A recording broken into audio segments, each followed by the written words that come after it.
نحمده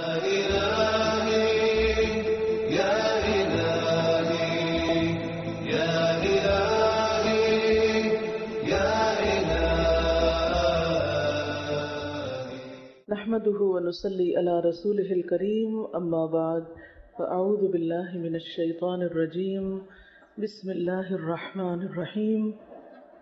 ہماری آج کی آیات سورۃ حامیم السجدہ سے آیت نمبر 30 سے لے کر آیت نمبر 36 تک، جن پر ہم غور و فکر کریں گے۔ بسم اللہ الرحمن، بھوک ہو، نیند ہو، غم ہو، خوشی ہو، سب سے پہلے جو بریک آتی وہ نماز میں آتی، یا غفلت یا ڈیلیز یا وٹ ایور۔ تو جب اسی سے رابطہ مضبوط نہیں ہے تو پھر باقی یہ سب کچھ کی امید اور تمنا کس لیے؟ اچھا، یہاں یہ جو ہے ادفع باللتی ہی احسن، یہ جو فارمولہ ہے، یہ ایک اور ہم سب کا بہت بڑا امتحان ہے۔ ناموافق، ناخوشگوار اور ناپسندیدہ حالات میں احسن رویہ اختیار کرنا، برائی کا جواب بھلائی سے دینا۔ عموماً ہمارا رویہ کیا ہوتا ہے؟ کسی نے اگر چھوٹی برائی کی ہم سے تو ہم اس سے بڑی جب تک نہ کر چکے تو تسلی نہیں ہوتی، اور صرف اس سے نہیں، اس کو نشر نہ کر چکے جب تک۔ حضرت خدیجہ کا واقعہ سناؤں گی۔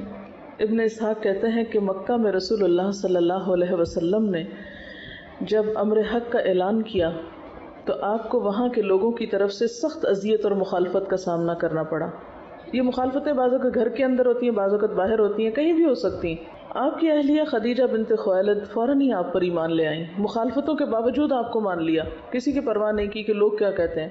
اب تک وہ آپ کی زندگی میں شریک تھیں، اب وہ آپ کی مصیبتوں میں بھی شریک ہو گئیں۔ مخالفین آپ کے گرد جمع ہو کر شور مچاتے، طرح طرح سے آپ کو ستانے کی تدبیریں کرتے۔ یہی حالات تھے کہ ایک روز خدا کے فرشتے جبریل علیہ السلام آپ کے گھر آئے۔ انہوں نے رسول اللہ صلی اللہ علیہ وسلم سے کہا کہ خدیجہ کو ان کے رب کی طرف سے سلام پہنچا دیجئے۔ اس کے بعد جبریل علیہ السلام نے کہا کہ مجھے حکم دیا گیا ہے کہ میں خدیجہ کو ایک ایسے گھر کی خوشخبری دے دوں جو موتیوں کا ہے، وہاں نہ شور ہے اور نہ تکلیف ہے۔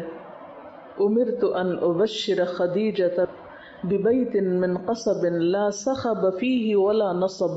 یہ حضرت خدیجہ رضی اللہ تعالی عنہا کے لیے ایک بشارت تھی، لیکن عام اہل ایمان کے لیے ایک نصیحت، ایک سبق کہ ان کو یہ بشارت کیوں ملی، ان کے لیے اللہ تعالیٰ کا سلام کیوں آیا، ان کے لیے جبریل علیہ السلام کے ذریعے جنت کے اس خاص محل کا وعدہ کیوں کیا گیا۔ اور یہ ایک پیشگی خبر تھی نا، ابشروا بالجنت التی کنتم توعدون۔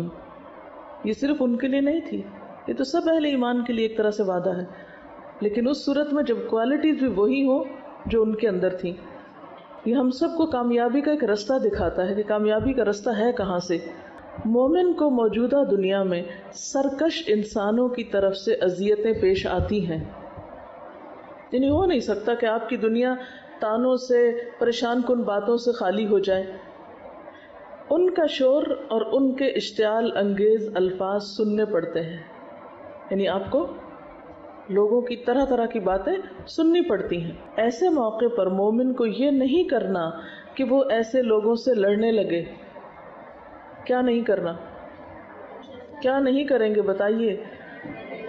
کہیں سے بھی اشتعال انگیز خبر سنیں، کہیں سے بھی ناپسندیدہ بات سنیں، کوئی گالی گلوچ سنیں، کوئی جھوٹ، فریب، دھوکہ، کسی بھی قسم کی کوئی بات، تو آپ کو یہ نہیں کرنا کہ جواباً آپ ان سے لڑنے لگے۔ اس کے برعکس مومن کو چاہیے کہ وہ ان کو نظر انداز کرتے ہوئے اپنی توجہ آخرت کی طرف موڑ دے، اپنے کام، اپنے مشن، اپنے مقصد پر اور اپنی آخرت پر نظر رکھے۔ وہ اللہ تعالیٰ سے کہے کہ خدایا مجھے ان ناخوشگواریوں پر صبر کی توفیق دے، اور میرے لیے جنت میں ایک ایسا گھر بنا دے جہاں نہ کوئی تکلیف ہو، نہ کسی قسم کا شور و غل ہو۔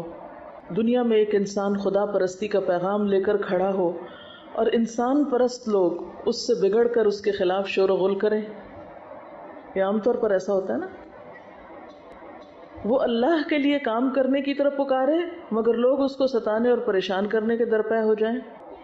ان سب کے باوجود اگر وہ صبر کرے تو ایسے شخص کے لیے اللہ کا یہ فیصلہ ہے کہ اس کو اگلی دنیا میں قیام کرنے کے لیے ایسا نفیس ماحول دے گا جہاں وہ ابدی طور پر شور اور تکلیف دونوں سے محفوظ رہ کر پر راحت زندگی بسر کر سکے گا۔ لیکن ہم ہر چھوٹی بڑی بات پہ اوفینڈ ہو جاتے ہیں، آپے سے باہر ہو جاتے ہیں، جوابی حملے کرتے ہیں، غلط ہتھ کنڈے اختیار کرتے ہیں، مسائل کے حل کے لیے حرام رستے اور حرام کام کرتے ہیں، بدگمانی، غیبت، الزام تراشی، بہتان تراشی، یہ ساری چیزیں ہم نے اپنے لیے حلال کر رکھی ہیں۔ پھر اللہ کی مدد کہاں سے آئے گی؟ ہمارے اوقات میں برکت کہاں سے ہوگی؟ دین کا کام کہاں سے پھلے پھولے گا؟ دعوت اللہ کا کام کیسے ہوگا جب ہمارے اندر صبر ہی نہیں؟ ہم پی ہی نہیں سکتے، ہم برداشت ہی نہیں کر سکتے، ہم بھلا ہی نہیں سکتے، ہم معافی نہیں کر سکتے، ہم نے اپنی ساری انرجی وہیں فوکس کر رکھی ہے، تو پھر ابشروا بالجنت، وہ خوشخبری اور وہ میٹھے بول آپ کے کانوں میں کہاں سے وسپر کریں گے؟ وہ غموں میں بھی مسکرانا کہاں سے آپ سیکھیں گے؟ وہ دکھوں اور تکلیفوں میں بھی آپ اپنے پاؤں میں لغزش نہ آنے دیں اور اپنا کام کرتے چلے جائیں، یہ کہاں سے ہوگا؟ یہ نہیں ہو سکتا، یہ ایسے لوگوں کے حصے میں نہیں آتا۔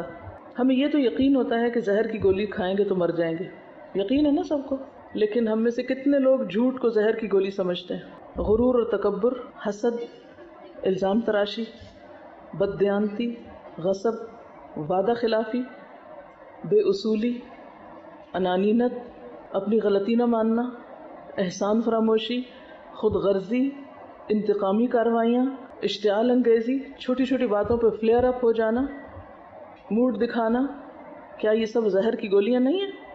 ان سب کو کھا کے ہم صحت مند ہو سکتے ہیں؟ کہ یہ سب کچھ ہماری اخلاقی موت کا پیغام نہیں ہے؟ کیا یہ سب ہمارے میزان میں ہماری نیکیوں کو کھانے والے اعمال نہیں ہیں؟ لیکن ہم نے ان سب چیزوں کو اپنے لیے جائز قرار دے رکھا ہے۔ پھر ہم یہ توقع رکھتے ہیں کہ ہم دین کا کوئی بہت اچھا کام کر لیں۔ محال ہے، جب تک اپنی اس نیگیٹیوٹی پر قابو نہیں پا سکتے، اور آپ خود نہیں پا سکتے اللہ کی مدد سے، دنیا کی کوئی طاقت آپ کو کوئی بھی مدد نہیں دے سکتی، کوئی آپ کی مدد نہیں کر سکتا، کیونکہ آپ کا اپنا ارادہ نہیں ہے، آپ خود اپنے حصے کا کام نہیں کر رہے۔ اللہ کی مدد اس کو آتی ہے جو خود قدم اٹھاتا ہے، جو خود کوشش کرتا ہے، اور یہ صرف وہ کر سکتے ہیں جن کے اندر صبر ہوتا ہے، جو برائیوں کو دفن کرنا جانتے ہیں، جن سب چیزوں کو بھول سکتے ہیں۔ لیکن ہمارے تو دل کے آئینے میں یہی سب کچھ سجا ہوا ہے، پھر اللہ کو ہم جیسے لوگوں کی کیا ضرورت ہے؟ وہ بے پرواہ ہے، بے نیاز ہے، نہ اسے ایسے گندے لوگوں کی عبادت کی ضرورت ہے، نہ ان کی اوپر کے ذکر اذکار کی ضرورت ہے، اس تو خالص لوگ چاہیے جو واقعی اس کے معیار پہ پورے اترتے ہیں، جن کا ظاہر اور باطن نیک ہو، جن کے زبان اور دل میں موافقت ہو۔ کبھی اپنی اس کمزوری کا ہم نے جائزہ لیا کہ کسی نے ہمارے ساتھ اچھا نہ کیا ہو اور ہم اس کو معاف کر کے کھلے دل سے آگے بڑھ کے سلام کرنے والے اور ملنے والے ہوں، گویا اس نے ہمارے ساتھ کچھ کیا ہی نہ ہو؟ اور ایسا نہیں کہ ہم صرف پریٹینڈ کر رہے ہوں، واقعی ایسا کر رہے ہوں، اور جب تک ایسا کرنے کی صلاحیت ہمارے اندر نہیں، ہم خود سے اپنے اندر سے کمزور ہیں۔ تو اگر ہم واقعی چاہتے ہیں کہ اللہ کی مدد آئے تو اس کے لیے اپنی اس کمزوری پہ قابو پانا بے حد ضروری ہے۔ ان الذین قالوا ربنا اللہ ثم استقاموا، ایک ہوتی ہے استقامت اور ایک ہوتی ہے ضد اور ہٹ دھرمی اور انانیت۔ ہمارے اندر استقامت نام کی شے بہت کم ہے، لیکن ضد اور ہٹ دھرمی بہت ہے۔ جہاں ہماری سوئی اٹک جائے وہاں سے ہم ہلنے کا نام نہیں لیتے، چاہے ہم غلطی پر ہوں، مانتے نہیں۔ یہ ایک غلط سینس کی استقامت ہے، اور یاد رکھیے کہ ضد اور ہٹ دھرمی کا شکار لوگ خود برباد ہوتے ہیں۔ اس کی ایک چھوٹی سی مثال، قدرتی آفتوں میں سب سے بڑی آفت زلزلہ ہے، یعنی جتنی بھی آفتیں، طوفان، آندھی، بارش وغیرہ ہوتی ہیں، ان میں سب سے بڑی آفت زلزلہ ہے۔ قدیم ترین زمانے سے انسان زلزلوں کا شکار ہوتا ہے۔ زلزلے میں جو انسانی موتیں واقع ہوتی ہیں ان کا سب سے بڑا سبب مکانوں کا گرنا ہے۔ جب زلزلے کا جھٹکا آتا ہے تو مکانات اچانک گر پڑتے ہیں اور چھوٹے بڑے سب اس کے نیچے دب کے مر جاتے ہیں۔ انسان نے اپنے تجربات میں یہ معلوم کیا ہے کہ جو مکان جتنا زیادہ مضبوط ہوتا ہے اتنی ہی آسانی سے زمین بوس ہوتا ہے، اتنا زیادہ جلدی گرتا ہے۔ اس سے یہ نتیجہ اخذ کیا گیا کہ زلزلے سے پیدا ہونے والے نقصانات سے بچنے کی تدبیر مکانات کی مضبوطی نہیں بلکہ اس کی کمزوری ہے۔ مضبوط مکان بے لچک ہوتا ہے، وہ زلزلے کے مقابلے میں مستحکم طور پہ کھڑا رہنا چاہتا ہے۔ مضبوط مکان اس میں لچک نہیں ہوتی، اسٹرانگ سالڈ ہوتا ہے. یعنی دوسرے لفظوں میں آپ یوں کہیے کہ ضد اور ہٹ دھرمی کا شکار ہوتا ہے کہ میں نے نہیں ہٹنا، تم بدل جاؤ مجھے نہیں بدلنا. اب کیا ہوتا ہے، چونکہ شدید زلزلے کا جھٹکا یعنی زندگی میں آنے والی آزمائشیں جو ہمیں ہر طرف سے پیش آتی ہیں، ہم ہر روز زلزلوں سے گزرتے ہیں اخلاقی اور روحانی. تو شدید زلزلے کا جھٹکا ہر مضبوط مکان سے زیادہ ہوتا ہے، یعنی وہ اس سے بڑا جھٹکا ہوتا ہے. اس لیے مکان کی مضبوطی اس کے لیے الٹی پڑتی ہے، وہ پورے کا پورا دھڑام سے گر جاتا ہے. اس کے برعکس مکان اگر زیادہ مضبوط نہ ہو بلکہ لچک دار ہو تو اس کے اندر زلزلے کے جھٹکے کو سہارنے کی طاقت آ جاتی ہے. زلزلہ جب جھٹکا دیتا ہے تو وہ خود بھی ہلنے لگتا ہے. اس طرح مکان کا ہلنا اس کو گرنے سے بچا لیتا ہے. زلزلہ اگر زمین کو تلپٹ نہ کرے بلکہ صرف ہلائے تو ایسے مکانات اکثر محفوظ رہتے ہیں، اور اسی کے ساتھ ان مکانوں کے باشندے بھی محفوظ رہتے ہیں. اس تجربے کی روشنی میں ارتھ کوئک انجینئرنگ وجود میں آئی ہے. اس انجینئرنگ کے مطابق زلزلے کے علاقوں میں ایسے مکانات بنائے جاتے ہیں جن کا ڈھانچہ فلوٹنگ فاؤنڈیشن کے اصول پہ بنایا جاتا ہے. چنانچہ جب زلزلے کا جھٹکا آتا ہے تو ایسا مکان ہل کر رہ جاتا ہے لیکن گرتا نہیں. 1989 میں سان فرانسسکو میں شدید زلزلہ آیا مگر وہاں پر صرف 275 موتیں ہوئیں، جبکہ جون 1990 میں اسی قسم کا زلزلہ شمالی ایران میں آیا تو 60,000 لوگ مارے گئے. اس فرق کا سبب یہ تھا کہ سان فرانسسکو میں لچکدار مکان بنے ہوئے تھے. آپ کو پتا کہ وہاں عموماً مکان لکڑی کے بنے ہوتے ہیں. اس جو بہت قریب سے میں نے وہ سب دیکھا کہ اکثر گھر لکڑی کے بنے، اس ڈھانچے کے اوپر بس وہ باقی وہ پالشنگ کر دیتے ہیں جس چیز کی بھی کرنی ہو، لیکن خود مکان اتنے سالڈ نہیں ہوتے. ایران میں اینٹ اور سیمنٹ کے مضبوط مکانات تھے. یہ قدرت کا سبق ہے جو بتاتا ہے کہ موجودہ دنیا میں حادثات سے بچنے کی تدبیر کیا ہے. وہ تدبیر یہ ہے کہ آدمی اس دنیا میں اکڑ کے ساتھ نہ رہے بلکہ تواضع کے ساتھ.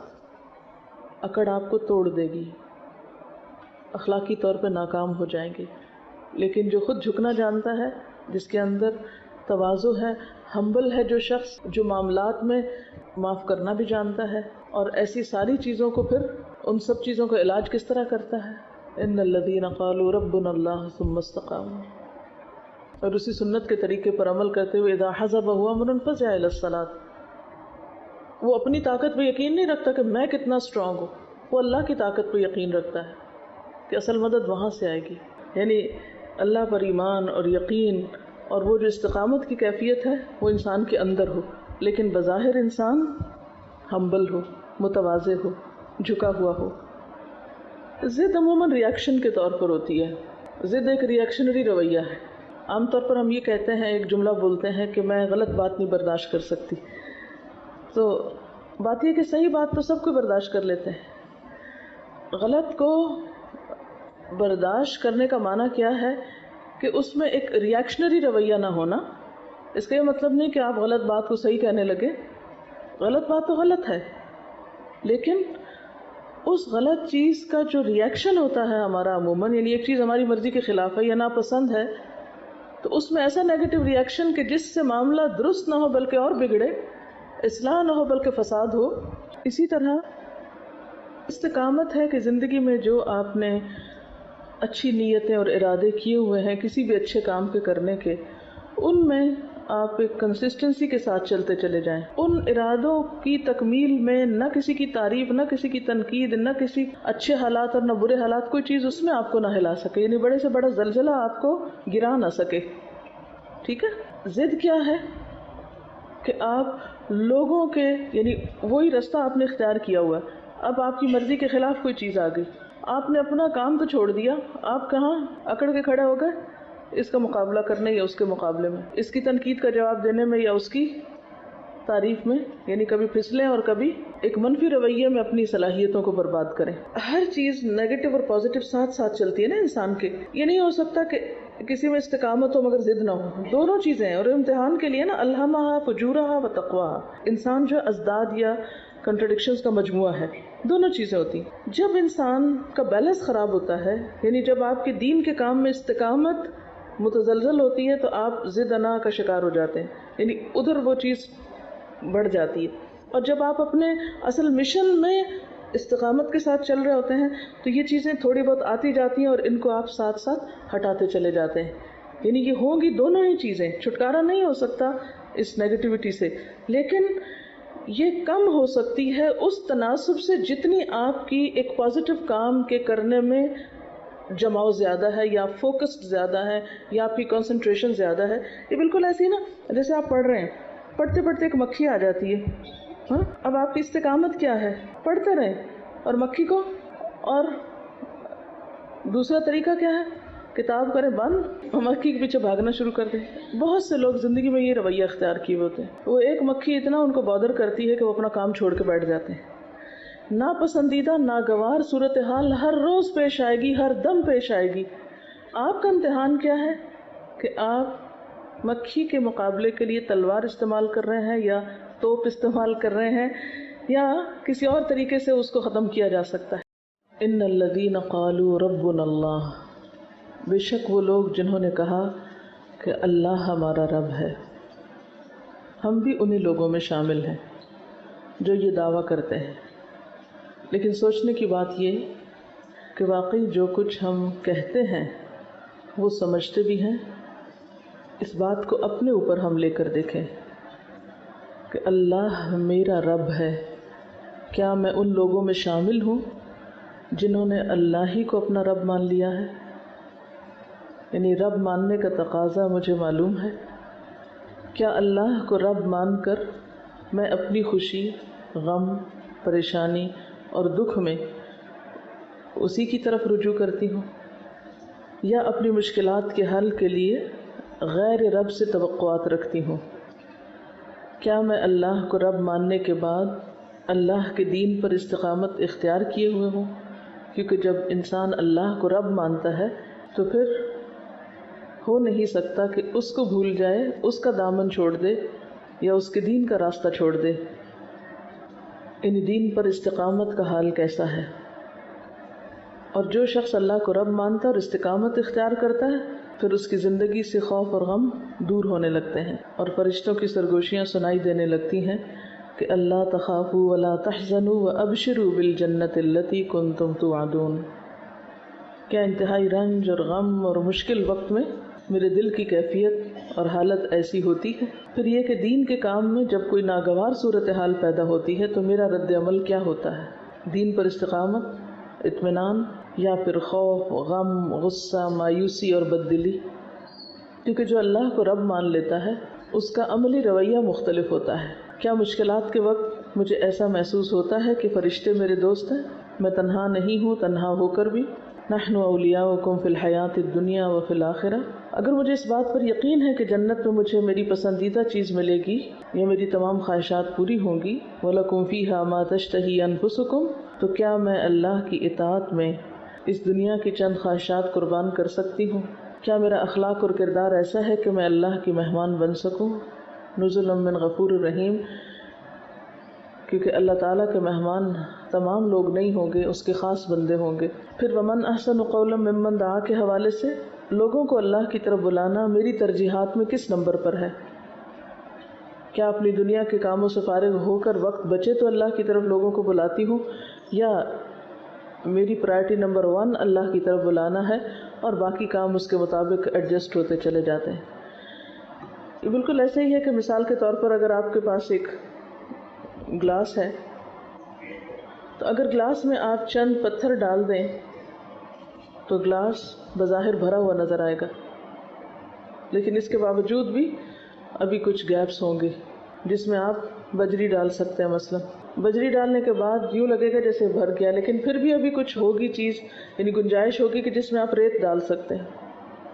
ریت ڈالنے کے بعد بظاہر یوں لگے گا کہ جیسے اب کچھ بھی جگہ نہیں باقی, لیکن اگر آپ اس پہ پانی ڈالیں تو پانی اس کے اندر اپنی جگہ بنا لے گا. تو بالکل اسی طرح ہماری زندگی اور ہمارا وقت یا ہمارا ایک دن بھی ایک خالی جگ کی طرح ہے, ایک خالی گلاس کی طرح ہے. اس کو ہمیں یا تو پہلے درجے پہ پانی سے بھر دینا یا ریت سے بھرنا ہے یا بجری سے یا پتھر سے. تو ترجیحات کا تعین بے حد ضروری ہے. اگر آپ پہلے ہی پانی بھر دیں گے تو پھر باقی چیزوں کی گنجائش کم بچے گی. اگر پہلے ریت بھر دیں گے تو پتھر نہیں جائیں گے اس میں, اگر پہلے بجری بھر دیں گے تو بڑے پتھر نہیں جائیں گے. تو سب سے پہلے آپ کو کیا ڈالنا ہے اس میں؟ بڑے پتھر, یعنی بڑے بھاری کام, ذمہ داریاں. بڑی ذمہ داریاں, اہم ترین کام, اہم ترین چیزیں سب سے پہلے جانی چاہیے. فرائض کی ادائیگی، ذمہ داریوں کی ادائیگی، یعنی جب آپ اپنا وقت استعمال کرنے لگے تو نمبر 1 فرائض کی ادائیگی کو اس میں رکھیں، پھر اس کے بعد نمبر 2 جو اس سے کم ہو، نمبر 3 جو اس سے کم ہو، نمبر 4 جو اس سے کم ہو، تو اسی وقت میں اسی دن میں سب کچھ آ جائے گا۔ لیکن عموماً ہمارا حال کیا ہوتا ہے کہ ہم اپنے وقت کا استعمال کس طرح کرتے ہیں؟ غیر ضروری، غیر اہم اور بعض اوقات فضول چیزوں سے اپنے وقت کو بھر لیتے ہیں، اور جب اہم کاموں کا وقت آتا ہے تو پھر کہتے ہیں ہمارے پاس وقت نہیں۔